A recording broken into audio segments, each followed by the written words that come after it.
Bismillahirrahmanirrahim. Salatu wassalamu ala sayyidina Muhammad wa ala alihi wasallam. Babun fi hadithil ifk wa qabuli taubatil qadhif. Ini bab tentang hadis al-ifk, kisah dusta, dan bab tentang penerimaan taubat orang yang menuduh orang berzina. Imam Muslim dengan sanadnya meriwayatkan daripada beberapa orang ni, daripada Zuhri katanya, Sa'id bin Musayyab, Urwah bin Az-Zubair, Alqamah bin Waqqas, dan Ubaidullah bin Abdullah bin Utbah bin Mas'ud menceritakan kepada saya kisah Aisyah, isteri Nabi SAW, bila orang-orang yang menuduhnya, hina qala laha ahlul ifk ma qalu, bila orang-orang yang menuduhnya menyebarkan berita, menyebarkan tuduhan mereka, fabarra'aha Allahu mimma qalu, kemudiannya Allah melepaskannya, yakni melepaskan Aisyah daripada tuduhan mereka. Semua mereka yang tersebut tadi, ini kata Zuhri ini, menceritakan kepada saya sebahagian kisahnya. Sebahagian daripada mereka lebih ingat dan lebih kemas dalam menyampaikan kisahnya dari sebahagian yang lain. Saya ingat cerita mereka semua itu daripada tiap-tiap seorang mereka yang menceritakan kepada saya. Sebahagian cerita mereka membenarkan sebahagian yang lain. Mereka menyebutkan bahawa Aisyah, isteri Nabi SAW, menceritakan bahawa Rasulullah SAW bila hendak keluar bermusafir akan mencabut undi di antara isteri-isterinya. Mana-mana di antara mereka yang keluar namanya, Baginda SAW akan keluarlah dengannya, bawalah dia bersama. Kata Aisyah, setelah dia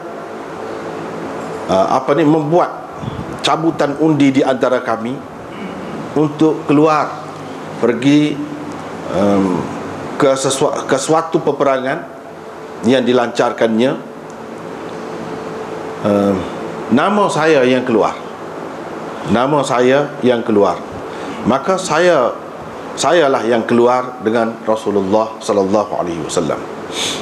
Peristiwa ini berlaku selepas hijab, yakni hukuman hijab diturunkan. Saya dibawa dalam haudaj, yakni segedup saya dibawa, ditanggung dan diturunkan dalam haudaj saya di sepanjang perjalanan, sehingga apabila Rasulullah SAW selesai dari peperangannya dan baginda pulang, bila hampir dengan Madinah, baginda mengisytiharkan, memaklumkan ataupun memberitahu akan berhenti pada suatu malam di suatu tempat lah. Faqumtu hina adhanu birrahil, bila mereka sudah mengisytiharkan akan berhenti, selepas tu berhentilah, saya pun pergi berjalan, pergi dengan berjalan kaki, meninggalkan kumpulan ataupun pasukan tentera. Bila saya selesai mengqadha hajat saya, menunaikan hajat saya pun datanglah ke tempat perhentian. Tiba-tiba saya merasakan Saya meraba di dada saya.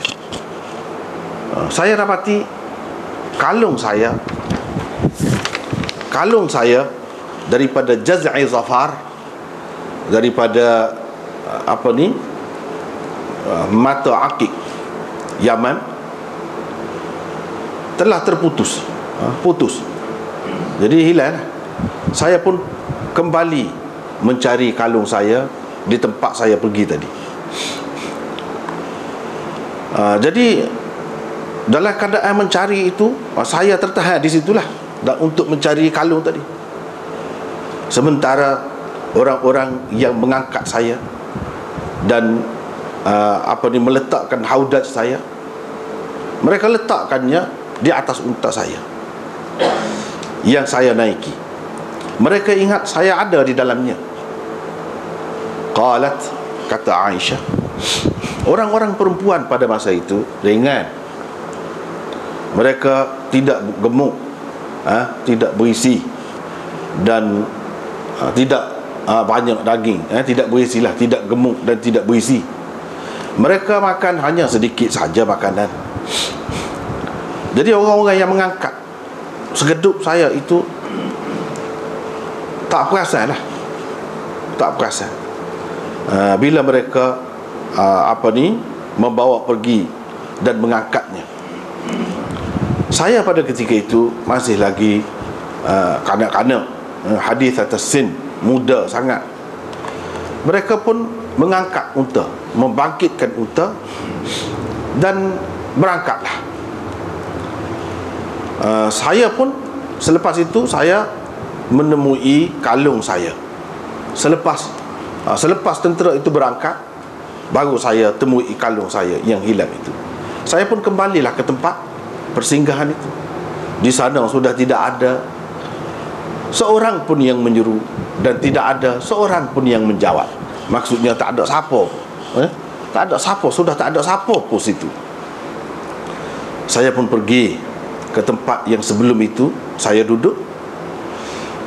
Saya fikir orang-orang akan mencari saya dan akan kembali pula untuk mendapatkan saya. Dalam keadaan saya duduk di tempat saya itu, saya mengantuk sangat. Saya terlena, ghalabatni aini, saya terlena dan tidurlah di situ. Safwan bin Mu'attal As-Sulami, thumma Zakwani, Sulami dan Zakwani, dia bermalam di belakang pasukan tentera dan dia berjalan pada waktu malam. Bila dekat pagi, dia sampai dekat saya duduk tu, dia tengok lembaga satu orang manusia yang sedang tidur. Fa'atani, dia datang kepadaku. Dia pergi rapatlah dekat aku, dan dia kenal saya bila dia tengok saya. Sebabnya sebelum hijab, sebelum diperintahkan ataupun sebelum datangnya hukum hijab, dia pernah melihat saya.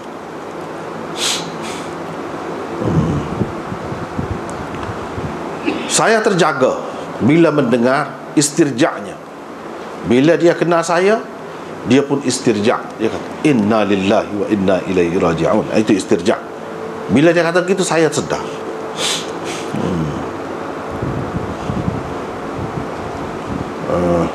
Fakhammartu wajhi bijilbabi. Saya pun tutup muka saya dengan jilbab saya. Tutup. Demi Allah, dia tidak bercakap sepatah pun dengan saya. Saya tidak ada dengar sepatah pun ucapan daripada dia selain istirja'nya tadi, selain dia ucapan inna lillahi wa inna ilaihi raji'un tadi. Sehingga dia memperdudukkan untanya, kenderaannya, dan dia pijak di atas tangan unta, yakni kaki unta sebelah depan dia pijak, supaya dia tidak bangun lah, supaya unta tu tidak bangun. Dia pijak, jerit kaki hadapan unta itu. Saya pun naik lah unta tu. Dia pun terus menuntun unta yang saya naiki itu, heret unta, sehingga kami sampai kepada pasukan tentera yang sudah jauh depan itu, selepas mereka berhenti mughirin fi nahri zahirah, pada waktu panas terik tengah hari.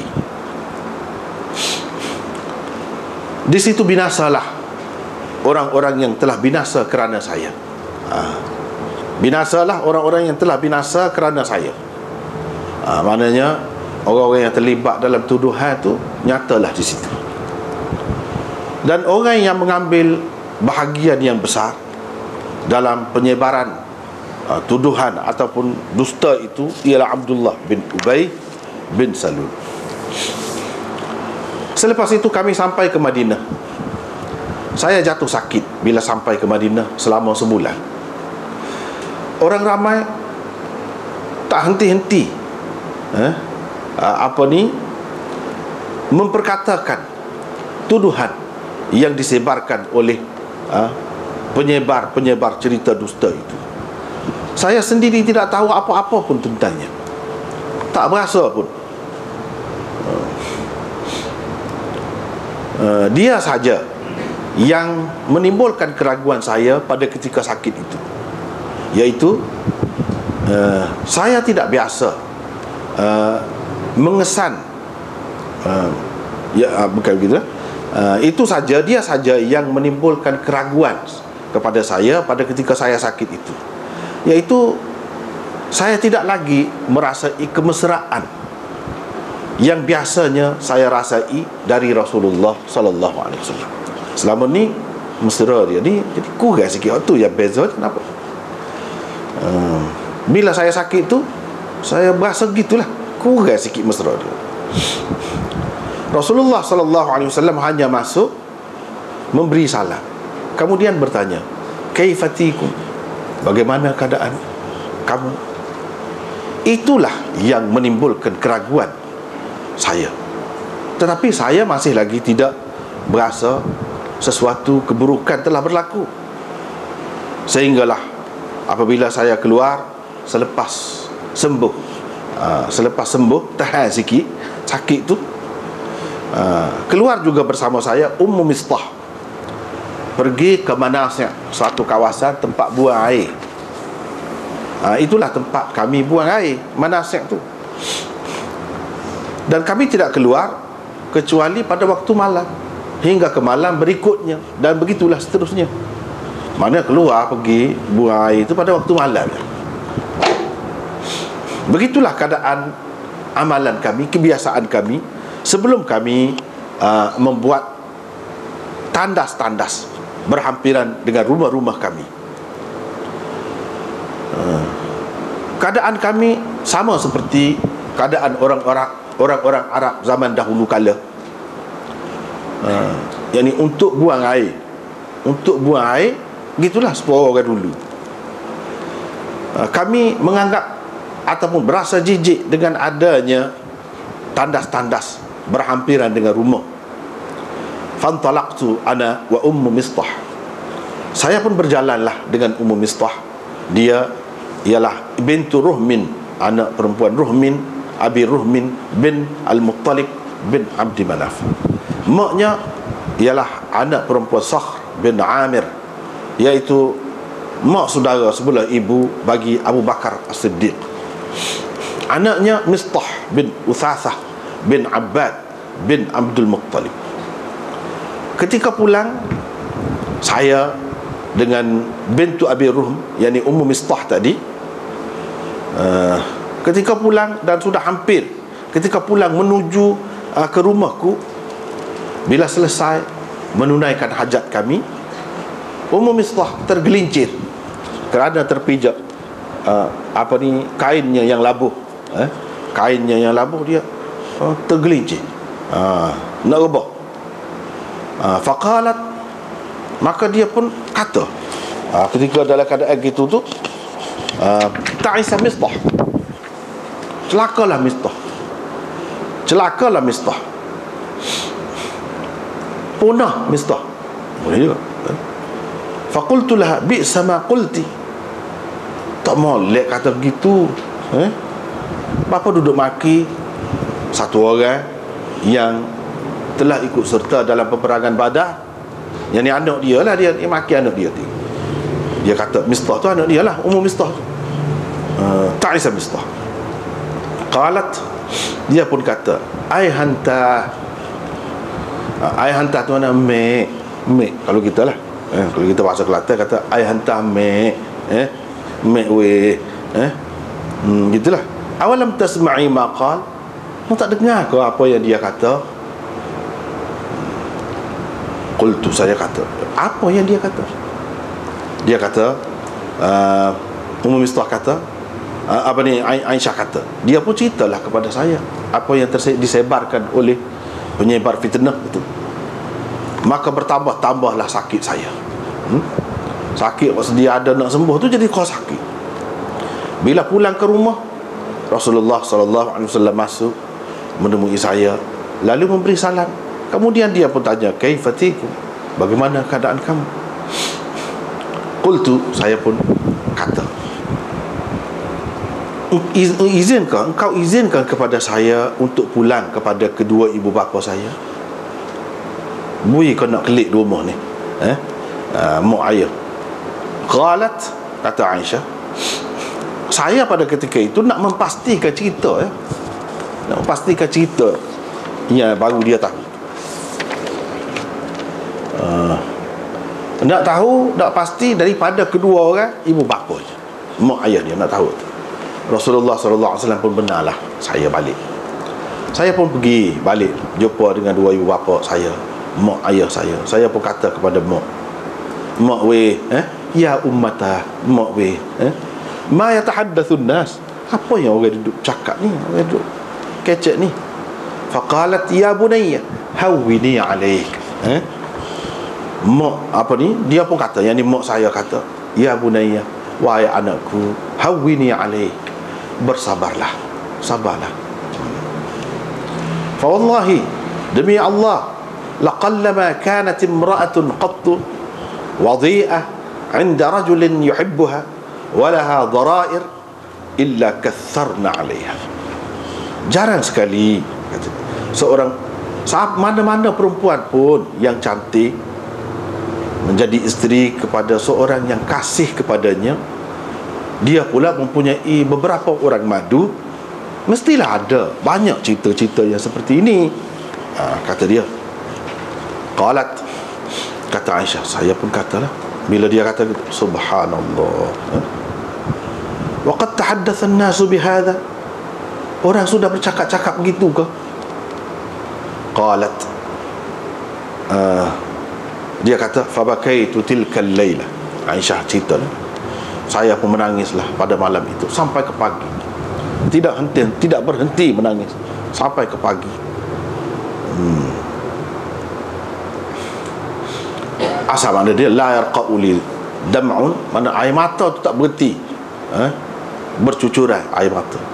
Wala aktahilu binaum, dan saya tidak bercelak dengan tidur. Maknanya tak jenuh tidur malam itu. Tak jenuh tidur, tak boleh tidur malam itu. Thumma asbahtu abki, sampai ke pagi aku duduk menangis. Rasulullah SAW pula panggil Ali bin Abi Talib dan Usamah bin Zaid. Bila wahyu lambat datang kepadanya untuk bertanya pendapat mereka berdua tentang menceraikan isterinya. Kira nak cerai, nak tanyalah dulu pendapat dia. Kata Aisyah, adapun Usamah bin Zaid, dia menceritakan apa yang dia ketahui lah tentang isteri Rasulullah SAW ni, yang ni Aisyah dia tu lah, seorang yang baik, tak ada berlaku benda lagu ni daripada dia. Dan hak dia tahunya, isteri Rasulullah SAW dengan dia, dengan Rasulullah, dengan semua orang penuh dengan kasih sayang, tak ada apa, molek lah, molek. Dan dia kata, wahai Rasulullah, dia isterimu dan kami tidak tahu kecuali baik saja dia ni. Adapun Ali bin Abi Talib, dia kata, Allah tidak menyempitkan kepadamu dalam urusan ni. Allah tidak menyempitkan kepadamu dalam urusan ni. Orang perempuan selain dia ramai lagi, tapi kalau kamu tanya jariyah, hamba dia tu, dia akan bercakap benar denganmu. Kata Aisyah, Rasulullah sallallahu alaihi wasallam pun panggillah Barirah. Maksud Jariyah tu, hamba dia tu, hamba Aisyah tu Barirah. Rasulullah pun kata, hai Barirah, adakah kamu nampak sesuatu yang menimbulkan keraguan kepadamu tentang Aisyah? Barirah kata kepada Rasulullah, demi Tuhan yang telah mengutuskan engkau membawa kebenaran, saya tidak nampak apa-apa yang tidak baik pada dia. Selain daripada dia ni seorang yang masih terlalu budak. Kadang-kadang dia tertidur tertidur dan tidak menutup dengan baik. Tertidur dan tidak menutup dengan baik tepung yang telah diuli. Mana uli-uli kat jendera situ, gitulah. Dengan sebab itu datang binatang ternakan seperti kambing dan sebagainya, dan dimakannya tepung itu. Tu lah kalau ada tu. Tak ada lain. Kata Aisyah, Rasulullah sallallahu alaihi wasallam pun lepas tu, kemudian daripada itulah naik atas mimbar. Fasta'dzara min Abdullah bin Ubay bin Salul, dan dia minta siapa sahabat yang bersedia untuk mengambil tindakan terhadap Abdullah bin Ubay bin Salul. Kata Aisyah, Rasulullah sallallahu alaihi wasallam berkata pada ketika beliau berada di atas mimbar, wahai kalangan orang-orang Islam, siapakah yang bersedia menenangkan saya dengan bertindak terhadap seorang yang mengganggu saya berhubung dengan isteri saya. Demi Allah, saya tidak mengetahui isteri saya ni melainkan baik saja. Dia ni tak ada hak tak molek, baik saja. Orang-orang ada menyebutkan satu orang yang mana saya tidak mengetahuinya melainkan sebagai seorang yang baik. Mana orang-orang duduk kecek cara ke Aisyah ni buat kerja tak baik dengan satu orang lelaki. Hak kata Safwan bin Mu'attal tadi tu lah, padahalnya dia tu seorang yang baik.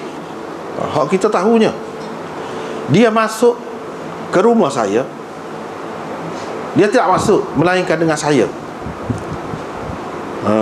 Kalau masuk ke rumah pun dengan saya, kalau masuk pun orang tu. Maka Sa'ad bin Mu'adh Al-Ansari pun bangun, saya bersedia, dia kata, bertindak terhadapnya wahai Rasulullah. Kalau dia dari kalangan Aus, puak Aus, kami akan penggalkan lehernya. Kalau dia dari kalangan saudara-saudara kita puak-puak Khazraj, engkau perintahkan saja kami akan melaksanakan perintahmu itu, kata Aisyah. Maka Sa'ad bin Ubadah, iaitu ketua puak-puak Khazraj pun bangun. Dia ni seorang yang baik, seorang yang soleh, seorang yang baik, tetapi semangat kepuakan telah membuatnya jadi jahil. Dia kata kepada Sa'ad bin Mu'adh, kamu dusta, kata. Demi Allah, kamu tidak akan membunuhnya dan tidak mampu pun membunuhnya. Maka bangun pula Usaid bin Hudair, dia ni sepupu kepada Sa'ad bin Mu'adh. Dia kata kepada Sa'ad bin Ubadah, yang ni ketua Khazraj itu, kamu yang dusta. Demi Allah, kami pasti akan bunuh orang itu. Kamu ni betul-betul munafik, kata dia. Duduk membela puak-puak munafik. Maka naik anginlah dua puak Ansar itu, iaitu Aus dan Khazraj, sehingga hampir-hampir mereka berbunuh-bunuhan. Rasulullah sallallahu alaihi wasallam pada ketika itu sedang berdiri di atas mimbar. Terus baginda sallallahu alaihi wasallam menenangkan mereka sehingga mereka semua diam. Barulah Nabi sallallahu alaihi wasallam sendiri pun diam. Qalat, Aisyah menceritakan lagi, saya menangis terus sepanjang hari. Tak berhenti-henti air mata mencurah-curah. Dan saya tidak dapat tidur sedikit pun. Kemudian saya menangis lagi pada malam berikutnya. Tidak henti-henti air mata saya mencurah-curah, dan tidak dapat saya tidur sedikit pun. Ibu dan ayah saya, kedua ibu bapa saya, bimbang. Tangisan saya itu akan membelah, akan memecahkan hati saya, menyebabkan pecah hati saya. Fabainama huma jalisan indi, ketika mereka berdua sedang duduk dekat saya dan saya menangis, tiba-tiba ada seorang perempuan Ansar minta izin untuk masuk bertemu. Saya pun izin. Dia pun duduk menangis getek. Dia pun nangis juga. Kata Aisyah, ketika kami dalam keadaan begitu, tiba-tiba Rasulullah SAW masuk. Beliau memberi salam, kemudian duduk. Kata Aisyah, tidak pernah dia duduk semenjak fitnah itu tersebar. Fitnah tentang saya tu tersebar, tak pernah dia duduk selama sebulan. Baginda SAW tidak mendapat wahyu, apa-apa wahyu tentang saya. Kata Aisyah lagi, Rasulullah SAW pun mengucap syahadah, bersyahadah bila dia duduk. Kemudian baginda berkata, amma ba'du, wahai Aisyah, saya telah mendapat tahu tentangmu begini-begini. Kalau engkau memang suci, bersih, tidak terlibat, nanti Allah akan melepaskanmu, yakni daripada tuduhan itu. Dan jika engkau memang telah melakukan dosa, sesuatu dosa, kamu minta ampunlah kepada Allah, bertaubatlah kepadanya. Kerana seseorang hamba itu bila dia menerima, bila dia mengaku tentang dosa yang dilakukannya dan dia bertaubat, Allah akan menerima taubatnya.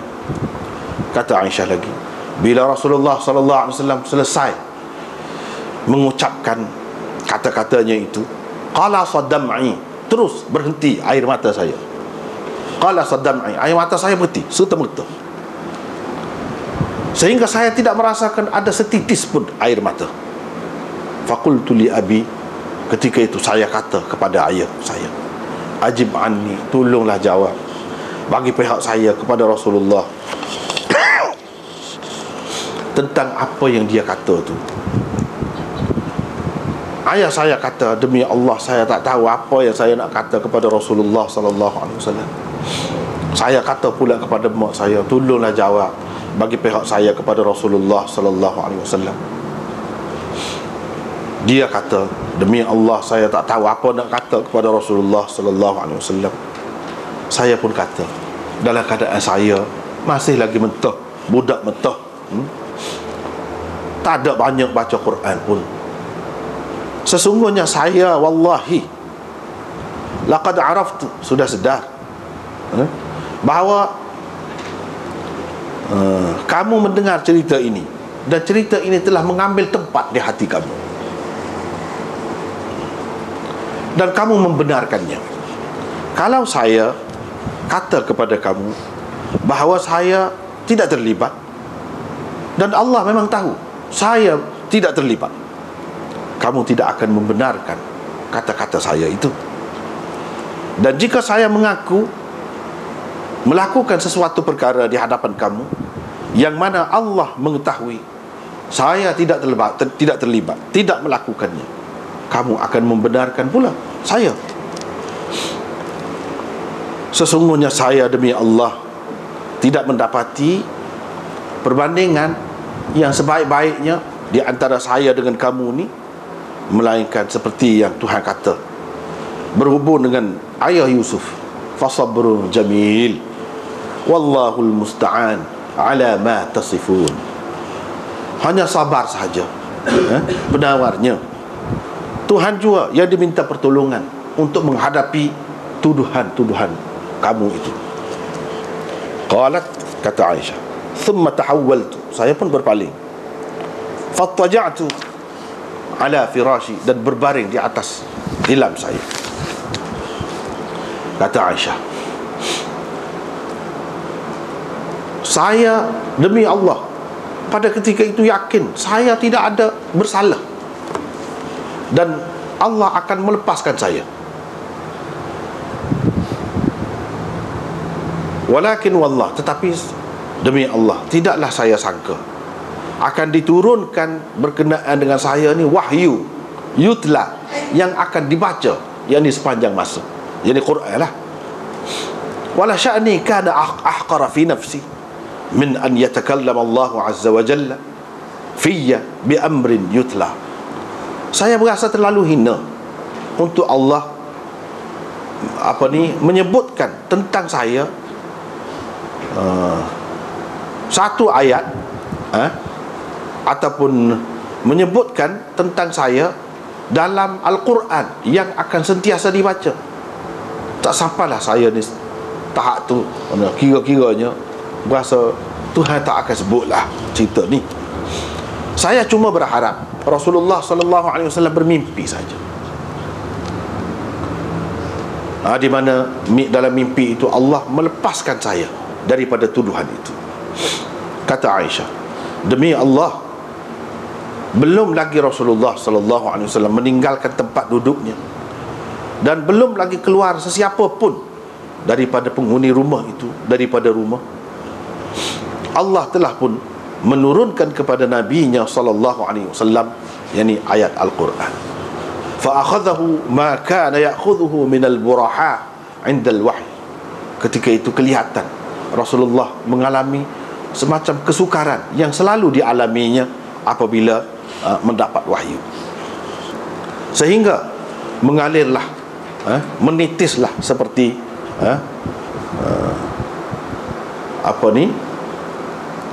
seperti berlian, seperti berlian menitis peluh Nabi SAW.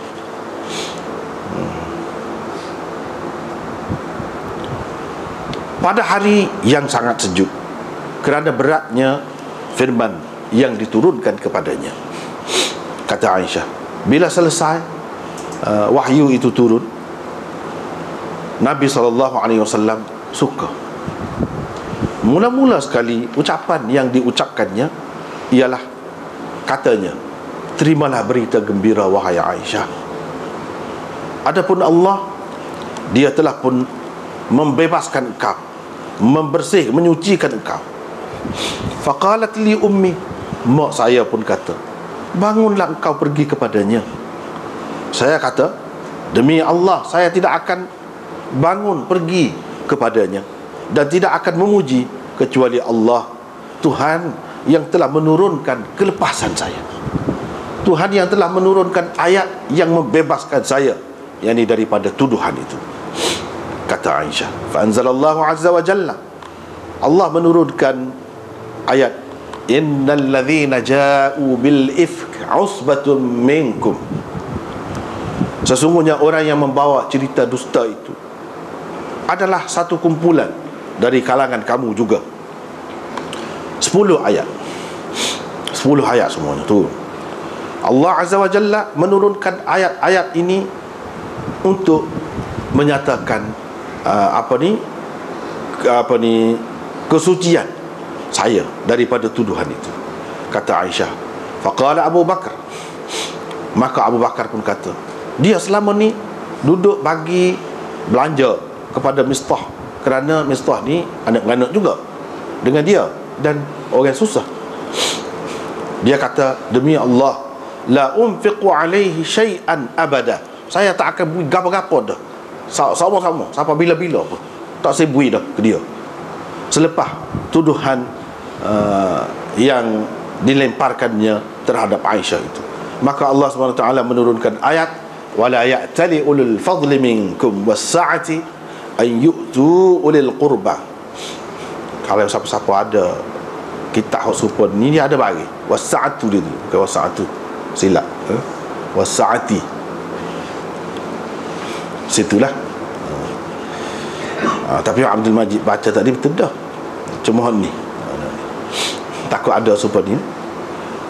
An yu'tu ulil qurba, jangan ada sesiapa pun orang yang mempunyai kelebihan Dan orang yang senang bersumpah untuk tidak bagi kepada sanak saudara dia. Janganlah begitu. Tuhan kata hingga kepada firman-Nya, ala tuhibbuna an yaghfirallahu lakum, tak sukakah kamu Allah mengampunkan kamu? Kata Hibban bin Musa perawi ini. Kata Abdullah bin Mubarak, inilah ayat yang paling diharap di dalam kitab Allah. Kata Abu Bakar, wallahi inni la uhibbu an yaghfirallahu li. Kata Abu Bakar, ini sambungan cerita tadi, aku memanglah suka Allah mengampunkan aku. Dia pun kembali memberi nafkah, memberi belanja kepada Mistah yang selama ini dia duduk bagi tu. Wa qala la anzi'uha minhu abadan. Lepas tu dia kata, saya tidak akan tarik dah, saya tak saya bui dah kepada dia sampai bila-bila. Mana kira-kiranya saya nak bui lah sama-sama, tak saya dah berhenti. Kata Aisyah, Rasulullah SAW tanya Zainab, isteri Nabi SAW, tentang saya. Mana ni cerita di sebelum pada tu lah, ada lebih dulu kemudian sikit. Jadi Rasulullah tanya ni bukan selepas tu ayat tadi, tak sebelum lah ni. Cuma cerita ni diceritakan kemudian. Dia kata, apa yang kamu tahu, atau apa pandangan kamu? Yang ni tentang Aisyah. Dia kata, wahai Rasulullah, saya minta selamatlah telinga saya, pendengaran saya ni. Demi Allah, saya tidak mengetahui dia tu kecuali baik jua. Dia tu baik saja, tak ada lah, tak molek, kata dia.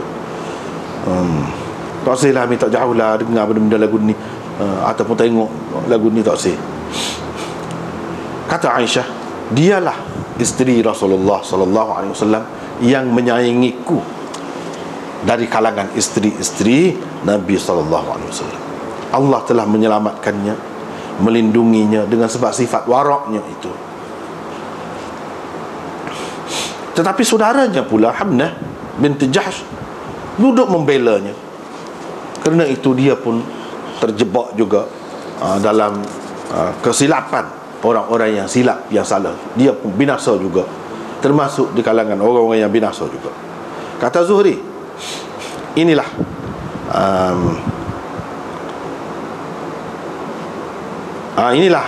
kesudahan kisah yang dikemukakan oleh orang-orang tadi. Waqala, dan dia kata di dalam hadis Yunus, ihtamalathu al-hamiyah, bukan ijtahalathu dah, tapi ihtamalathu, dia telah didorong oleh kejahilan. Siapa dia? Ketua Khazraj tadi, Sa'ad bin Ubadah tadi. Jadi naik angin itu didorong oleh semangat ta'assub puak dia tu. Mana lafaz dia tu guna berbeza. Tadi ijtahalathu, ni ihtamalathu. Riwayat Zuhri daripada Yunus. Kemudian dengan syaratnya Imam Muslim meriwayatkan daripada Zuhri juga, serupa dengan hadis Yunus dan Ma'mar yang mengambil hadis ini daripada Zuhri sebelum ini. Di dalam hadis boleh dia kata ijtahalathul hamiyah. Ini semangat perkauman, kepuakan itu telah membuatnya jahil. Sebagaimana riwayat Ma'mar. Di dalam hadis salih dia sebut ihtamalathul hamiyah. Ini semangat kepuakan itu telah mendorongnya. Yang ini seperti riwayat Yunus. Ini ada belakang tu penyokong tu. Dan dalam hadis salih ada tambahan, kata Urwah, Aisyah tidak suka Hasan dimaki di hadapannya. Dia selalu berkata, sebabnya Hasan itu pernah bersyair, mengungkapkan satu syair. Sebab tu dia marah kalau orang kata kepada Hasan. Mana Hasan ni kira-kira je terlibat jugalah dalam menuduh dia tu. Walaupun begitu, kalau orang kata kepada Hasan, dia marah. Gapo syair Hasan itu dia pujilah, dia wayak kasih dia kepada Rasulullah di lagu mana. Dia kata, fa inna abi wa walidahu wa irdi li'irdi Muhammadin minkum wiqa'u.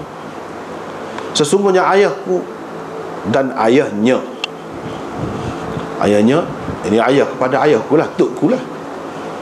Wa irdi, dan kehormatanku, li'irdi Muhammadin minkum wiqa'u, menjadi pelindung kepada kehormatan Muhammad daripada serangan kamu, daripada serangan dan tuduhan kamu. Mana dia sanggup mengorbankan ayah dia, tok dia dan dia sendiri, biarlah dia tu tercabul.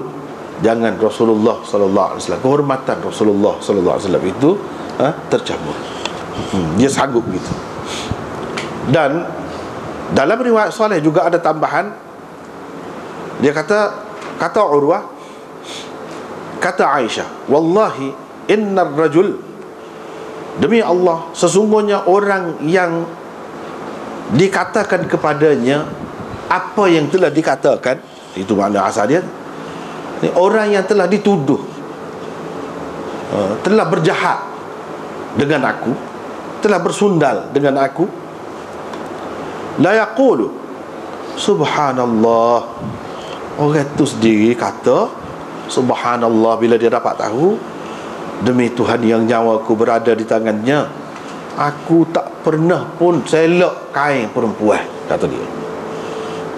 Maka syaftu an kanafi untha qattu, tidak pernah pun aku selak, kita Kelantan kata yang ni buka kain mana-mana perempuan pun, tak pernah, kata dia. Orang boleh tuduh kita gitu, maknanya gitulah, kata Aisyah.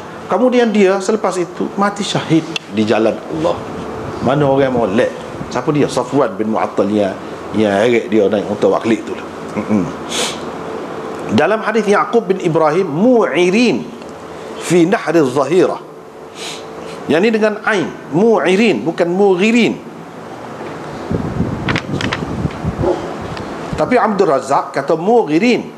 Kata Abd bin Humaid, qultu li Abdul Razak, saya tanya Abdul Razak, apa maksud mughirin itu? Kata dia, al-waghrah shiddatul har, mana panas yang terik, kuat sangat. Ketika panas terik tengah hari, pada ketika itulah sampai ke Madinah, mana pasukan tentera dalam cerita tadi.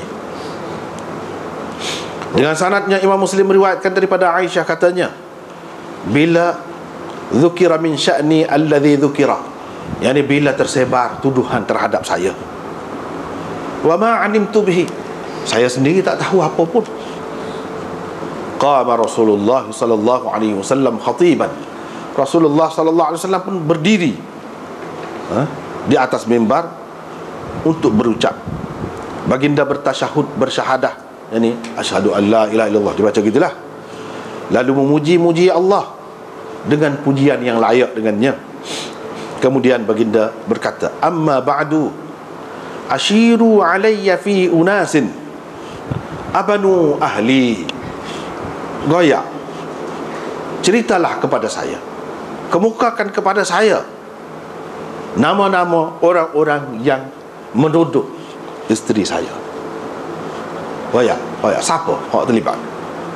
Waimullah, demi Allah, saya tidak mengetahui isteri saya ni ada melakukan apa-apa keburukan pun. Dan mereka menuduh isteri saya ni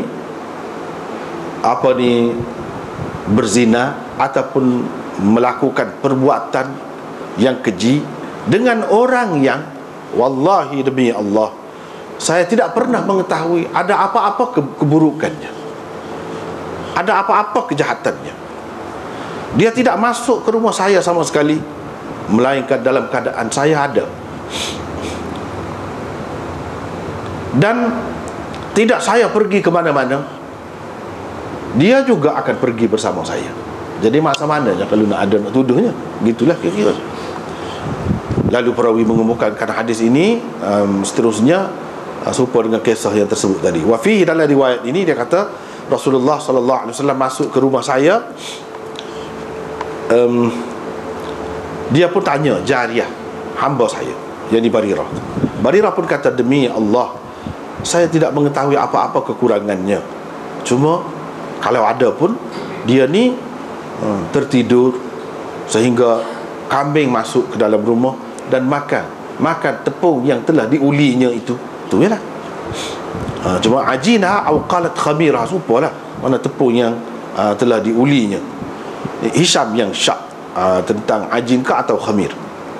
Fantaharaha ba'du ashabihi. Aisyah disergah, dibentak, diherdik oleh salah seorang sahabat yang ada dalam majlis itu, dengan katanya, bercakap benarlah dengan Rasulullah.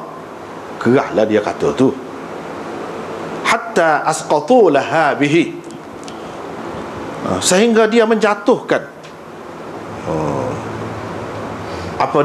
Aisyah tu dengan kata-katanya. Sehingga dia menjatuhkan Aisyah itu dengan kata-katanya itu. Mana terasa lah Aisyah terasa.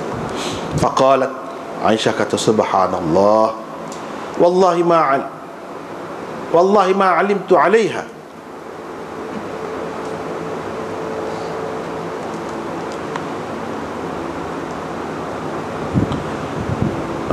Ni siapa dia ni? Kata Barirah ni. Barirah kata,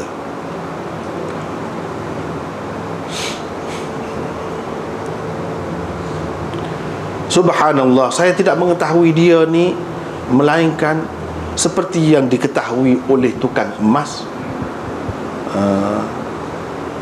berhubung dengan ketulinan emas merah. Apabila dia sepuh, apabila dia sembur emas tu dengan api, jadi tubik, jadi kocome emas tu. Wa qad balagha al-amru dhalika ar-rajul alladhi qila lahu. Kisah ini sampai juga kepada orang yang dituduh dia, yang di Safwan itu. Dia kata, kejutlah dia, subhanallah, subhanallah, demi Allah saya tidak pernah membuka kain mana-mana perempuan pun. Kata Aisyah, wa qutila syahidan fi sabilillah. Orang itu, orang yang dituduh berjahat dengan dia tu, mati syahid dalam menegakkan agama Allah. Wa fihi aidan, dalam riwayat ini juga ada tambahan, wa kana alladhi takallamu bihi Mistah wa Hamnah wa Hassan. Orang-orang yang terlibat dalam tuduhan, dalam menyebarkan tuduhan itu ialah Mistah, Hamnah, Hassan. Adapun munafik Abdullah bin Ubay, maka dialah yang yastawshih, yang menghiasinya cerita tu, yang menyedapkan cerita tu dan mengumpulkannya. Dialah kepala dalam penyebaran fitnah ini, dia dengan Hamnah. Kemudian bab kesucian atau kebersihan haramin Nabi, isteri Nabi SAW ataupun hamba yang digaulinya, daripada sebaran tuduhan. Imam Muslim dengan sanad yang meriwayatkan daripada Anas bahawa ada seorang lelaki telah dituduh berjahat dengan Ummi Walad, hamba perempuan yang digauli oleh Rasulullah sallallahu alaihi wasallam. Maka Rasulullah sallallahu alaihi wasallam pun memerintahkan Ali. Dia kata, pergi dan penggal leher dia, kerak kepala. Ali pun pergi. Dia dapati orang itu duduk dalam kolam, duduk dalam kolam untuk menyejukkan diri dia, tubuh dia. Mandilah, menyejukkan tubuh. Ali pun kata kepada dia, keluar. Dia paksa keluar. Dia pun pegang tangan dia, holok tangan, heret kat tubik lah. Didapatinya orang itu majbur, tidak berkemaluan, tak ada zakar, majbur. Ali pun tak jadi nak bunuh lah. Kemudian dia datang kepada Rasulullah sallallahu alaihi wasallam, balik semula kepada Rasulullah. Dia kata, wahai Rasulullah, innahu lamajbub ma lahu zakar. Macam mana kita nak kata dia berjahat dengan hamba sahaya Rasulullah, hamba sahaya yang digauli oleh Rasulullah, sedangkan dia lagu tu. Jadi dia pun tak jadi bunuh lah. Kira-kiranya senyap gitu. Jadi hadis ni panjang. Boleh katakan dalam semua kitab ada hadis ni. Kita nak bincang panjang apa tak ada dah boleh dah. Cumanya kesimpulan yang dibuat oleh Imam Nawawi ni pun banyak juga pengajaran. Kira-kiranya panduan daripada hadis ni 50 bab dah dia. Waktu tobik. Hak ni pun kalau nak baca malam ni tak habis juga kan.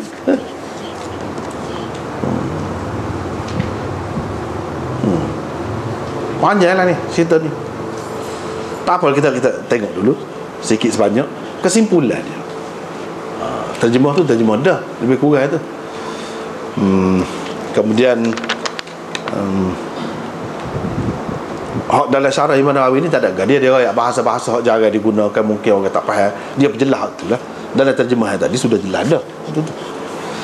Jadi kita ambil kesimpulan dia. Ada banyak pengajaran faedah daripada hadis ini. Kata dia yang pertamanya, boleh meriwayatkan satu hadis daripada satu kumpulan orang. Sebenarnya hadis itu setiap orang daripada mereka itu dia ada sebahagian saja hadis dia, bukan semua sekali, sebahagian saja. Seperti yang dilakukan oleh Zuhri. Dia ambil daripada beberapa orang. Tak jelas orang ni hak bahagian mana, orang ni bahagian mana, tak jelas. Cuma dia kata dia ambil daripada ni beberapa orang ni lah. Hak mana-mana secara pasti dia tidak sebut. Boleh lagu. Ijma' orang Islam kata dia terima riwayat hak lagu ni dan boleh buat hujah, kata dia. Itu yang pertama. Yang kedua, boleh kita cabut undi di antara isteri-isteri. Kalau nak keluar pergi jalan mana-mana payah kan. Kalau ramai bini nak bawa ke mana? Nah. Kalau tidak jadi deki kau, sakit hati kau, tak senang hati kau, kita kata jadi cabut undi. Cabut undi. Nak pergi seorang je misalnya, kita kata ikutlah, buatlah ke mana-mana, kita tulis di kertas kau gapo kau, tulis di kertas kau, buatlah ke mana-mana tulis. Hak ni saja hak boleh pergi. Boleh pergi. Tulis. Hak lain tu kosong. Kosong tu makna tak boleh pergilah. Misalnya kita kata buat gitu. Jadi pilih. Pilih. Itu cara tu boleh untuk memerdekakan hamba. Kalau seseorang tu ada hamba beberapa orang, ni ada ni 10 ni ambil. Kalau ada tulis merdeka dalam tu, dia merdeka seorang. Saya nak merdeka seorang dalam 10 orang. Boleh juga dia kata. Dan lain-lain lagi boleh kita cabut undi lagu tu, boleh.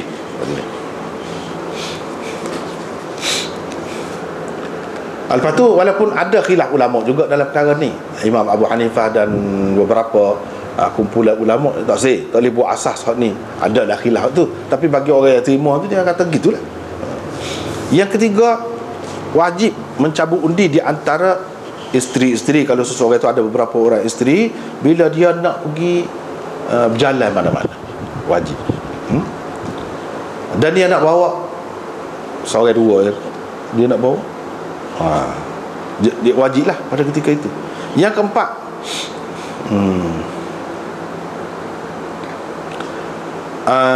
apabila pergi, jadi kena qada kah hak mana-mana tak pergi sekali ni? Kena qada kah? Hak mana-mana tak pergi sekali, hak mana duduk di rumah ni? Tidak. Ini adalah satu perkara yang diijma'kan oleh ulama. Kalau perjalanan itu jauh, tapi kalau perjalanan tu dekat, serupa dengan hak jauh juga kalau mengikut mazhab yang sahih, kata dia. Tapi setengah-setengah ulama dalam mazhab kita bantah, mana hak ni benda khilaf juga. Hak ni benda khilaf juga. Hak kata ada hak kata kena qada, ada hak kata tak kena qada. Dah ni kita semula hak tak lagi lah. Gitulah pula. Gitu. Itu maksud qada tu. Yang kelima, harus seseorang tu berjalan pergi keluar dengan bawa bini dia. Boleh. Nak pergi perang pun boleh. Boleh. Yang keenam, harus orang perempuan ni pergi perang, ikut serta dalam mana-mana peperangan. Boleh. Yang ketujuh, pendek-pendeknya, harus orang perempuan ini naik audaj, segeduk. Atas unta tu ada rumah kecil. Dia buat macam rumah kecil, comel kita. Ada lembek dalam tu, gapo orang tino duduk dalam tu. Zaman dulu dia panggil haudaj. Kita panggil, Melayu panggil segeduk. Tapi orang kita tak apa tahu. Muka tak ada kan?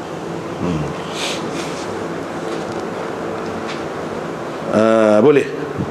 Boleh naik tu. Jadi bila boleh naik tu, nak naik gol yang gimana-mana pun boleh lah kira-kiranya. Boleh lah. Yang ke-8,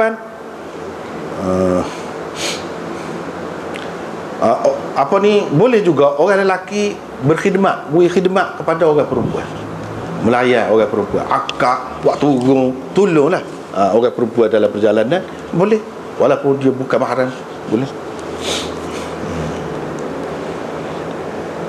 Yang ke-7, nak berangkat, tentera ni kalau dia nak berangkat, kau nak berhenti, nak mana-mana, dia kena mengikut ketua, mengikut ketua dia, tak boleh buat ikut serah. Itu antara pengajarannya. Yang ke-10, perempuan boleh keluar untuk hajat manusia biasa, hajat manusia tanpa izin suami. Ini termasuk dalam perkara-perkara yang dikecualikan. Jadi tak payahlah rakyat kalau nak pergi berak tu, nak kau rakyat tu lelaki tak payah, nak pergi kecil, oh ya tak payahlah waktu tu. Gitulah maksud hajat manusia ni, itulah maksudnya. Tak perlu minta izin. Ini termasuk dalam kecuali. Kecuali. Yang ke-11, harus orang perempuan pakai tali tekuk, kalung, rantai leher dalam perjalanan. Seperti mana ketika dia tidak berjalan duduk rumah, boleh. Dalam perjalanan pun boleh juga. Itu yang diambil pengajaran. Yang ke-12,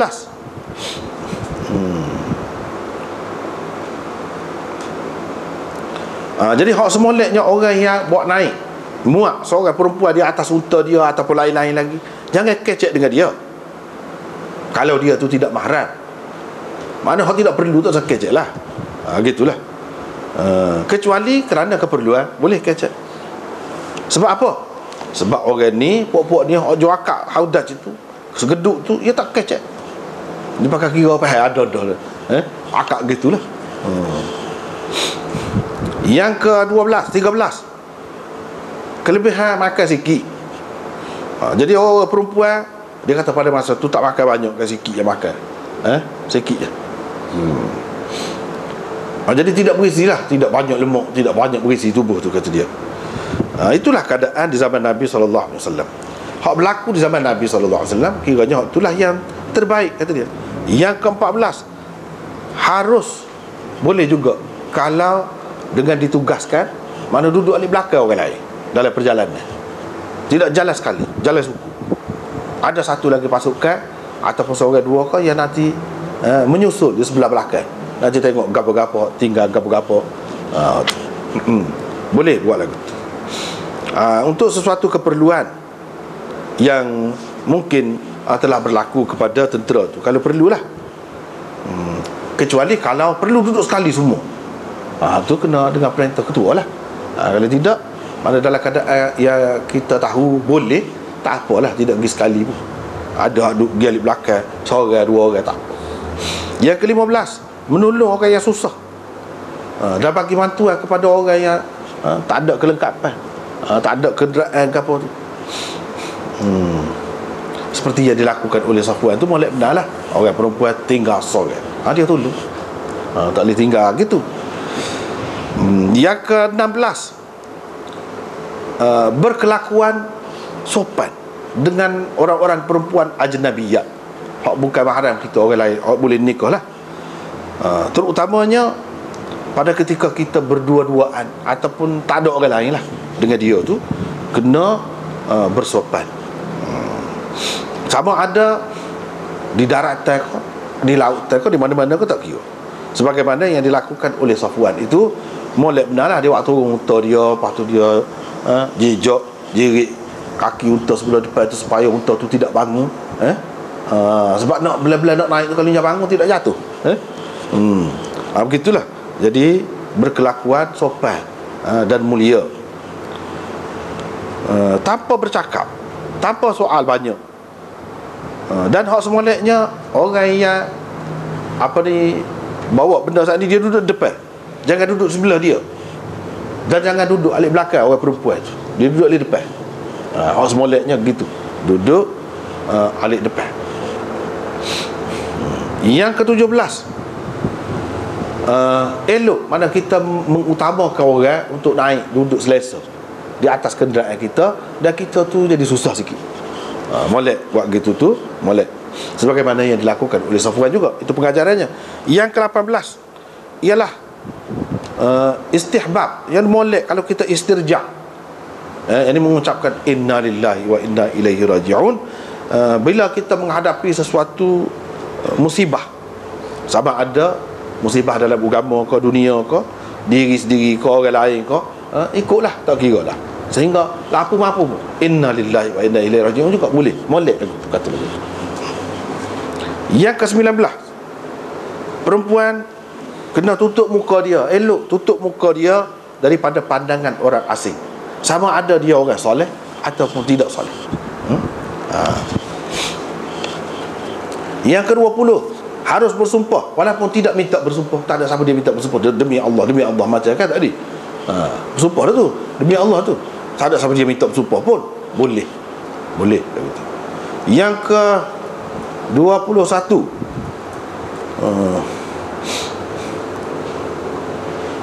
hak moleknya iaitu kita tutup keaiban orang. Kalau tak ada faedah sebut, duk kecek.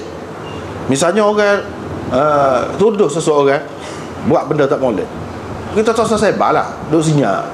Seperti di sini Aisyah tu tak tahu sebulan, tak tahu, tak ada sama dia royak ke dia. Masing-masing tak caralah, tak heboh, tak sebarkan benda tu. Jangan sambung mulut ke mulut pula bawa tu, jangan begitu. Kecuali kalau ada sebab-sebab yang mendesak. Misalnya seperti Ummu Mistah kata, ta'isa Mistah, dia macam latah gitu ya, kejut gitu, dia kata mana bukan dia secara sengaja royak. Yang ke-20, seseorang suami molek mesra dengan isteri dia dan bergaul dengan baik dengan isteri dia. Itu antara pengajaran juga. Sebab Nabi SAW pergi Nana hari tanya lagu mana, gitu ya, tanya gitu. Yang ke-23, kalau ada dengar sesuatu yang tidak molek tentang orang-orang yang dekat dengan kita, boleh kita kurang mesra sikit dengan dia, kurang sedikit mesra dengan dia tu, supaya dia berasa apa tu, supaya dia perasan apa begitu. Bila dia perasan, dia akan tanya lah apa gitu. Bila dia tanya, boleh jadi kita boleh royak gapo dia, apa. Yang ke-24, elok tanya, molek kita tanya tentang orang sakit, lagu mana keadaan hari ni, molek tanya. Yang ke-25, molek perempuan itu bila nak keluar untuk sesuatu hajat, dia kena ada teman dia. Molek macam Aisyah nak pergi buang air, dia ditemani oleh Ummu Mistah, pergi sekali, molek. Supaya lebih selamat dan tidak terganggu. Yang ke-26,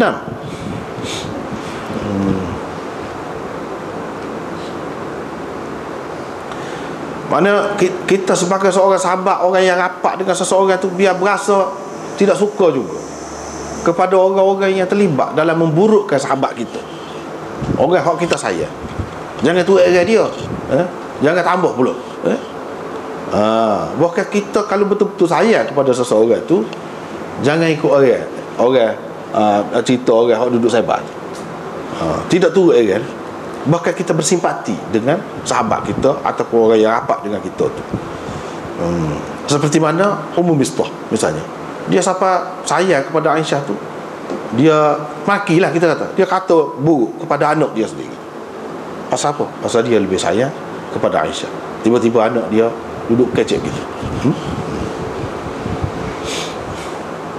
Yang ke-27, kelebihan ahli Badar.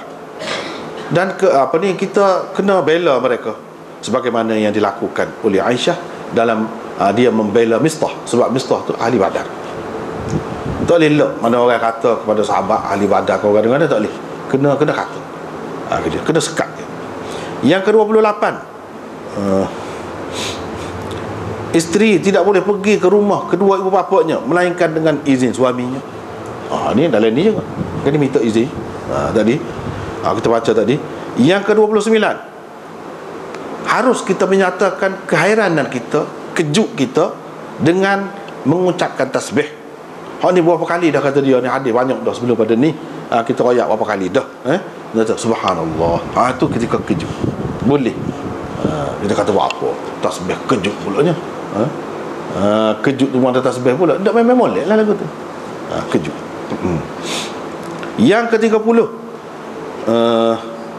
seseorang tu kalau berlaku gapa-gapa kepada dia, kepada orang-orang yang rapat dengan dia, dan lain-lain lagi, molek dia bincang dengan seseorang. Tanya orang tu, sahabat-sahabat dia, orang yang rapat dengan dia, tanya orang tu lagu mana pandangan dia, pendapat dia. Yang ke-31, nampaknya tak ada. Kita kena sambung minggu depan.